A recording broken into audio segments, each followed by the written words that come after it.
Hello दोस्तों, एक बार फिर से हमारे YouTube चैनल में आपका स्वागत है। आज अपन बात करने वाले हैं एसोसो आईडी के अंदर OTR वन टाइम रजिस्ट्रेशन में यदि डॉक्यूमेंट अपलोड नहीं है तो आपको फॉर्म भरने में बहुत दिक्कत आ रही होगी। तो आज अपन बात करने वाले हैं वन टाइम रजिस्ट्रेशन OTR के अंदर डॉक्यूमेंट अपलोड कैसे करें। तो इस वीडियो को अंत तक देखिएगा, आपको अच्छी तरह से समझ में आ जाएगा कि डॉक्यूमेंट अपलोड कैसे करना है, उसके बाद फॉर्म को अप्लाई कैसे करना है। तो चलते हैं अपन कंप्यूटर स्क्रीन के ऊपर। सबसे पहले आपको गूगल क्रोम ओपन कर लेना है और आपकी जो भी एसोसो आईडी बनी हुई है उसको लॉगिन कर लेना है। यहाँ पर मैं किसी कैंडिडेट की एसोसो आईडी लॉगिन कर लेता हूँ और यहाँ पर आपको पासवर्ड डाल देना है। पासवर्ड डालने के बाद आपको यहाँ पर कैप्चा क्लिक कर लेना है और लॉगिन कर लेना है। यहाँ पर 2FA2 वेरिफिकेशन कर रखा है, इसलिए ये मोबाइल पर OTP जाएगा और OTP के माध्यम से ये एसोसो आईडी लॉगिन हो जाएगी।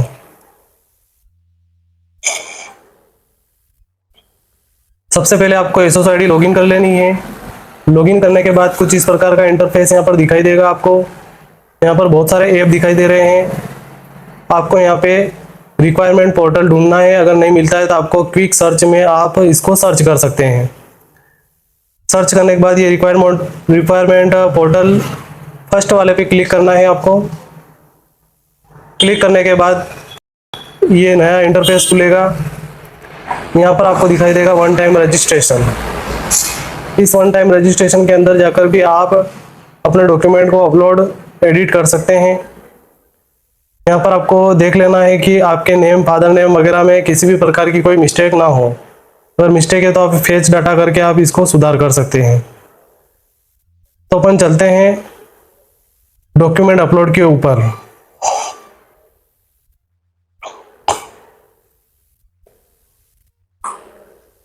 यहाँ पर आपको ये होम पेज है।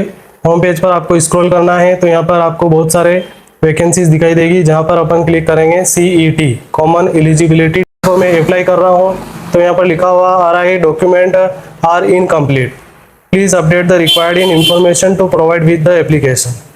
तो सबसे पहले अपने को डॉक्यूमेंट अपलोड करना होगा, तो आपको यहाँ पे ओके पर क्लिक करना है। क्लिक करने के बाद आप डॉक्यूमेंट वाले टैब के अंदर आ जाएंगे। इसको आपको डिजी लॉकर को आपको सबमिट कर देना है। सबमिट करने के बाद जब ये एक्सेस डिजी लॉकर एक्सेस का ऑप्शन आए तो इसको आपको कैंसिल करना है। ये 2 से 3 बार आएगा, इसको आपको हर बार कैंसिल ही करना है। तो इसको मैं यहाँ से कैंसिल कर लेता हूँ। यहाँ पर आपको ऐड एजुकेशन डॉक्यूमेंट पर क्लिक करना है। क्लिक करने के बाद आप यहाँ पर डेटा को ऐड कर सकते हैं। इस जगह मैं क्वालिफिकेशन ग्रुप में ले लेता हूँ 10th क्लास को। यहाँ पर आपको 10वीं का डेटा जोड़ना है। यहाँ पर वापस 10th लिख देना है। यहाँ पर ऑटोमेटिक सेकेंडरी आ जाएगा और यहाँ पर आपको ले लेना है बोर्ड, किस बोर्ड से आपने 10वीं पास कर रखी है। मैंने RBSC ले लिया है। यहाँ पर सब्जेक्ट ग्रुप 10वीं में नॉट एप्लीकेबल लगाना है, क्योंकि 10वीं में सभी सब्जेक्ट होते हैं लगभग, तो इसको नॉट एप्लीकेबल लगा देना है। दोनों जगह यही करना है। उसके बाद टाइप ऑफ एग्जामिनेशन, रेगुलर है तो रेगुलर, प्राइवेट है तो प्राइवेट और डिस्टेंस है तो डिस्टेंस आपको अपने हिसाब से कर लेना है। या रेगुलर है तो मैं रेगुलर पर क्लिक कर लेता हूँ। उसके बाद यहाँ पर ओवरऑल रिजल्ट जो है वो ग्रेड परसेंटेज इसमें भी आप चेंज कर सकते हैं, तो मैं यहाँ परसेंटेज चेंज कर लेता हूँ। उसके बाद यहाँ पर 10वीं का रोल नंबर मैं डाल देता हूँ। यहाँ पर एनरोलमेंट नंबर डालना है। देखो एनरोलमेंट नंबर कैसे डालना है, तो आपको अजमेर बोर्ड की वेबसाइट पर आ जाना है। यहाँ पर आने के बाद आपको ओल्ड रिजल्ट एंड वेरिफिकेशन इस टैब पर क्लिक करना है।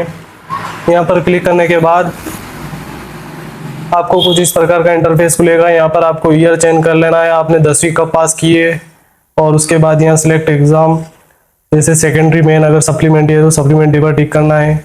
उसके बाद यहाँ पर आपको रोल नंबर डाल देना है। रोल नंबर डालने के बाद आपको सबमिट पर क्लिक कर देना है। सबमिट करने के बाद आपको यहाँ अपना नाम जरूर चेक करना है।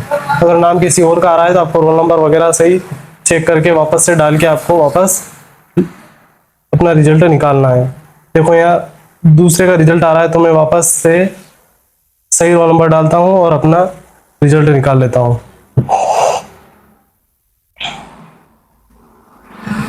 यहाँ पर आपको रोल नंबर डाल के सबमिट बटन पर क्लिक करना है। जैसे सबमिट बटन पर क्लिक करोगे, यहाँ पर आपको नाम देख लेना है कि आपके नाम की ही मार्कशीट हो। ये आने के बाद आपको इस राइट साइड आ जाना है। देखो सबसे ऊपर है आरईएस डेट है, उसके बाद एमएस रेफरेंस नंबर है और सबसे लास्ट में इनरोलमेंट नंबर है। तो आपको इनरोलमेंट नंबर यहाँ पर कॉपी कर लेना है। कॉपी करने के बाद आपको अपने वापस से रिक्वायरमेंट वाले पोर्टल पे चले जाना है और यहाँ पर पेस्ट कर देना है। उसके बाद आपने ये 10वीं कब पास करी उसका ईयर डाल देना है, वो मार्कशीट पर लिखा हुआ है, उसके आधार पर डाल देना है। उसके बाद यहाँ मैक्सिमम मार्क्स कितने आए, कितने में से कितने आए, वो यहाँ पर आपको फिल कर लेना है। यहाँ पर ऑटोमेटिक आपका परसेंटेज आ जाएगा। आपने जो 10वीं कक्षा में कितनी अटेम्प्ट में पास करी है वो डाल देना है और यहाँ पर आपको डाल देना है मार्कशीट, जो कि 100 से 400 KB के बीच होनी चाहिए और PDF होनी चाहिए। यहाँ पर मैं PDF डाल देता हूँ। उसके बाद यहाँ पे सर्टिफिकेट में वापस वही मार्कशीट का फोटो अपलोड कर देता हूँ। अपलोड करने के बाद आपको एक बार चेक कर लेना डेटा, फिर सेव मैन्युअली पर क्लिक करना है। जैसे ही क्लिक करोगे इस प्रकार का डिस्क्लेमर खुलेगा, जिसको आपको एग्री करना है। एग्री करने के बाद कुछ सेकंड लगेंगे और ये सक्सेस हो जाएगा। सक्सेस होने के बाद ये डिजी लॉकर की ओर अपने को सबमिट करने के लिए कहेगा, तो अपने को सबमिट कर देना है चेक बॉक्स पर यस करके। जब ये इसे लिखा आ जाए डिजी लॉकर एक्सेस, जब भी डिजी लॉकर एक्सेस का ऑप्शन आए तो आपको कैंसिल करना है। मैंने पहले भी आपको बताया है। तो आपको यहाँ पे लास्ट में आके कैंसिल पर क्लिक कर देना है। इस पर क्लिक करने के बाद ये आपका डेटा आपको चेक कर लेना है। ये इसके अंदर 10वीं का डेटा जुड़ जाएगा। जुड़ने के बाद आप वापस से 12वीं का डाटा इसी प्रकार से वापस ऐड करेंगे। तो आपको ऐड एजुकेशन डॉक्यूमेंट्स पर क्लिक करना है। क्लिक करने के बाद यहाँ पर आपको 12वीं का डाटा ऐड कर देना है। जैसे मैंने यहाँ सीनियर सेकेंडरी ले लिया, यहाँ पे 12th, यहाँ पर क्वालिफिकेशन सीनियर सेकेंडरी इक्विवेलेंट खुल जाएगा और बोर्ड यहाँ पर आपको चयन कर लेना है। CBSE हो, RBSE हो, जो भी हो, बहुत सारे इसमें बोर्ड आ रहे हैं। आपने जहाँ से भी 12वीं कर रखी है वो डेटा आपको यहाँ पे फिल कर लेना है। उसके बाद ग्रुप डाल देना है। जैसे इसका कैंडिडेट का ग्रुप साइंस है तो मैं साइंस डाल लेता हूँ। यदि आर्ट्स हो तो आपको यहाँ पे आर्ट्स सर्च कर लेना है। मैं यहाँ पर साइंस वाले फील्ड को डाल देता हूँ। उसके बाद सब्जेक्ट डिटेल में आपको इनके बारे में मेन सब्जेक्ट जो 3 सब्जेक्ट होते हैं वो कौन कौन से हैं वो आपको यहाँ पर चेक बॉक्स पर राइट कर लेना है। जैसे बायोलॉजी है, उसके बाद ये केमिस्ट्री है और एक थर्ड वाला है फिजिक्स।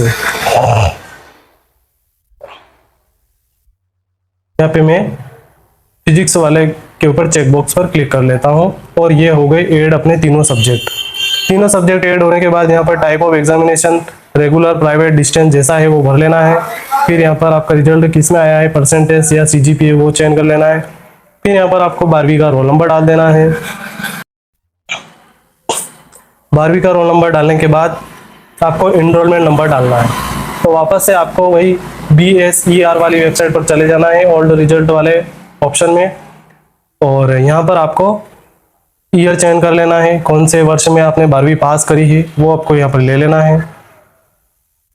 12वीं उसके बाद सिलेक्ट एग्जाम, जैसे सप्लीमेंट्री में पास हुए या मेन एग्जाम में पास हुए, वो आपको चयन कर लेना है। उसके बाद आपको आ जाना है रोल नंबर। यहाँ पर आपको 12वीं का रोल नंबर डाल देना है। 12वीं का रोल नंबर डालने के बाद आपको सबमिट पर क्लिक करना है।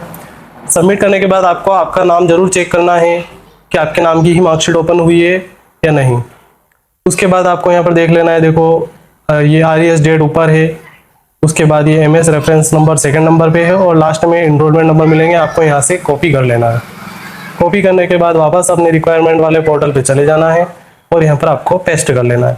आप कहीं पर लिख कर इसको वापस से टाइप भी कर सकते हैं और कॉपी पेस्ट करना चाहो तो कॉपी पेस्ट भी आप कर सकते हैं। फिर आप यहाँ पर आपको ईयर ऑफ पासिंग डाल देना है, मैक्सिमम मार्क्स डाल देना है और यहाँ पर ऑब्टेन मार्क्स मतलब कितने नंबर आपके आए हैं वो यहाँ पर डाल देना है। ऑटोमेटिक आपका परसेंटेज जनरेट हो जाएगा। उसके बाद आपने 12वीं कितने अटेम्प्ट में पास करी वो डालना है। यहाँ पर आपको मार्कशीट 12वीं की अपलोड कर देनी है और यहाँ पर आपको सर्टिफिकेट में भी आपको वापस से 12वीं की मार्कशीट अपलोड कर देनी है। याद रहे ये जो PDF है वो 100 से 400 KB के बीच होनी चाहिए।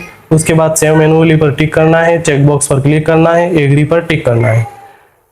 एग्री पर क्लिक करने के बाद कुछ सेकंड लगेंगे और अपने को सक्सेसफुल का मैसेज यहाँ पर दिखाई देगा, ये देखो। उसके बाद अपने को ये डिजीलॉकर की ओर अपने को पुष्टि करने के लिए कहेगा, इसको सबमिट कर देना है। और जैसे ही डिजीलॉकर एक्सेस वाला बटन दिखाई दे तो अपने को यहाँ पर कैंसिल कर देना है। कैंसिल करते ही उसके बाद आप देख सकते हैं एजुकेशन डॉक्यूमेंट्स के अंदर आपका 10वीं का और 12वीं का डेटा जुड़ चुका है।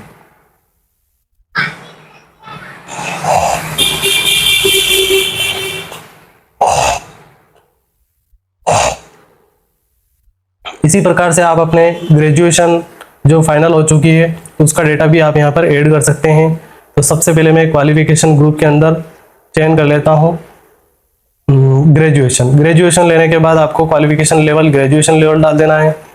फिर यहाँ पर आपने ग्रेजुएशन में क्या कर रखा है, BA कर रखा है, BSc कर रखा है या BCom कर रखा है, मैं वो डाल देता हूँ। यहाँ पर कैंडिडेट ने BCom कर रखा है तो मैं यहाँ पर BCom का चयन कर लेता हूँ। यहाँ पर कॉमर्स लिखते ये लिखा आ जाएगा बैचलर ऑफ कॉमर्स, तो यहाँ बैचलर ऑफ कॉमर्स पर चयन कर लेते हैं। उसके बाद यहाँ पर बोर्ड यूनिवर्सिटी कौन सी यूनिवर्सिटी से पास किया है, तो ये इन्होंने उदयपुर यूनिवर्सिटी से पास किया है। सभी यूनिवर्सिटी के यहाँ पर नाम आ रहे हैं, बहुत सारी यूनिवर्सिटी के नाम नहीं आ रहे हैं तो आपको यहाँ पर अदर वाला ऑप्शन लेकर आगे बढ़ जाना है। देखो मैं यहाँ पर ले लेता हूँ, इनका यूनिवर्सिटी है मोहनलाल सुखड़िया यूनिवर्सिटी। देखो ये अगर आपका यूनिवर्सिटी कोई और है तो आप अदर वाला चयन करके आगे बढ़ सकते हैं। यहाँ पर मैं इन कैंडिडेट का यूनिवर्सिटी ले लेता हूँ मोहनलाल सुखाड़िया यूनिवर्सिटी उदयपुर। उसके बाद सब्जेक्ट ग्रुप में आपको क्या डालना है, अब इनका कॉमर्स है तो यहाँ पर आपको कॉमर्स ले लेना है। अगर आपने आर्ट्स कर रखी है तो आर्ट्स ले लेना, साइंस हो तो साइंस यहाँ पर चयन कर लेना है। यहाँ पर मैं ले लेता हूँ कॉमर्स। कॉमर्स पर क्लिक करने के बाद आपको सब्जेक्ट डिटेल दिखाई देंगे। यहाँ पर आपके कॉमर्स के अंदर कौन कौन सा सब्जेक्ट रहा है वो आपको यहाँ पर चेकबॉक्स पर क्लिक कर देना है। यहाँ पर इनका सब्जेक्ट रहा है बैंकिंग एंड बिजनेस इकोनॉमिक्स, इस पर मैंने क्लिक कर दिया। टाइप ऑफ एग्जामिनेशन रेगुलर है, नॉन है या डिस्टेंस है वो आपको यहाँ पर देख लेना है और अपने मार्कशीट के अनुसार यहाँ पर फिलअप कर देना है। उसके बाद ओवरऑल रिजल्ट परसेंटेज में डाल देना है। यहाँ पर आपको फाइनल ईयर का रोल नंबर डाल देना है। रोल नंबर डालने के बाद इनरोलमेंट नंबर, इनका इनरोलमेंट नंबर आपको मार्कशीट के ऊपर मिल जाएगा, लेकिन 10वीं 12वीं का जिन्होंने अजमेर बोर्ड से कर रखा है उनका नहीं मिलता है, तो आप BSc वाली वेबसाइट पर जाकर सर्च कर सकते हैं जैसा कि मैंने पहले बताया है। यहाँ पर ईयर ऑफ पासिंग आप डाल देंगे। उसके बाद मैक्सिमम मार्क्स कितने नंबर में से कितने नंबर आए हैं वो डाल देना है। या मार्क ऑफ 10 में आपको डाल देना है कितने नंबर आए हैं। जैसे नंबर डालोगे आपको ऑटोमेटिक यहाँ पर परसेंटेज जनरेट हो जाएगा। उसके बाद नंबर ऑफ अटेम्प्ट डाल देना है और यहाँ पर आपको मार्कशीट अपलोड कर देना है। और उसके बाद यहाँ सर्टिफिकेट में भी आपको वापस से मार्कशीट अपलोड कर देना है। ये करने के बाद आपको एक बार डेटा को अच्छी तरह से चेक कर लेना है सही है या नहीं। अगर सही नहीं है तो आपको एक बार अपडेट कर लेना है। अपडेट करने के बाद सेव मैन्युअली डेटा पर क्लिक करना है। तो यहाँ पर मैंने डेटा चेक कर लिया है। अब आपको जाना है लास्ट में मैक्सिमम मार्क्स, ऑब्टेन मार्क्स, सारा एक बार वापस से अच्छे से चेक कर लेना है, क्योंकि एक बार गलत हो जाएगा तो इसको सुधार करना बहुत मुश्किल हो जाएगा आपके लिए। तो अपन चलते हैं यहाँ पे सेव मैन्युअली पर क्लिक करते हैं। यहाँ पर डिजीलॉकर के लिए एग्री करते हैं। एग्री करने के बाद देखो डेटा सक्सेसफुल हो गया है। अब उसके बाद एक बार वापस से अपन पुष्टि करके सबमिट करते हैं। यहाँ पर जैसे ही डिजीलॉकर एक्सेस का कहे तो आपको कैंसिल दबाना है, जैसा मैंने पहले बताया है। आप अगर इसको एक्सेस कर दोगे तो ये डिजीलॉकर की ओर जाएगा और आपका डेटा फेच नहीं होगा, तो आप बार बार परेशान हो जाओगे। इसलिए आपको इसको हमेशा कैंसिल ही करना है। जैसे ही एक्सेस का लिखा है कैंसिल कर देना है। ये आपका डॉक्यूमेंट्स अपलोड हो चुके हैं 10वीं 12वीं फाइनल। इसी प्रकार से आपका RSID जाति मूल्य भी आप अपलोड कर सकते हैं, लेकिन इसमें कंपलसरी नहीं है। खास आपने 10वीं 12वीं और फाइनल का डेटा अपलोड कर देना है, जिससे आप बाकी के फॉर्म को अप्लाई कर सकते हैं। तो दोस्तों आपने देखा होगा कंप्यूटर स्क्रीन के ऊपर कि वन टाइम रजिस्ट्रेशन जो OTR होता है, इसमें अपने को 10वीं 12वीं और फाइनल ईयर का डेटा कैसे अपलोड करना है, डॉक्यूमेंट्स कैसे इसमें अपलोड करने हैं, डॉक्यूमेंट अपलोड होने के बाद आप जो रिक्वायरमेंट पोर्टल में जो भी वैकेंसी आती है आप उसका ऑनलाइन फॉर्म आसानी से भर सकते हैं। तो दोस्तों उम्मीद करता हूँ कि आपको ये जानकारी उपयोगी लगी होगी और वीडियो पसंद आया है तो आप इसको लाइक ज़रूर करें और अपने दोस्तों के साथ शेयर ज़रूर करें। इसी प्रकार की सरकारी योजना और लेटेस्ट अपडेट प्राप्त करने के लिए आप हमारे चैनल को सब्सक्राइब कर लीजिएगा और बेल आइकन दबाना ना भूलिएगा। यदि इसके बाद भी अगर आपको किसी भी प्रकार की प्रॉब्लम आती है तो आप कमेंट करके हमें ज़रूर बताएं, हम आपकी पूरी मदद करने की कोशिश करेंगे। मिलते हैं अपन नेक्स्ट वीडियो में।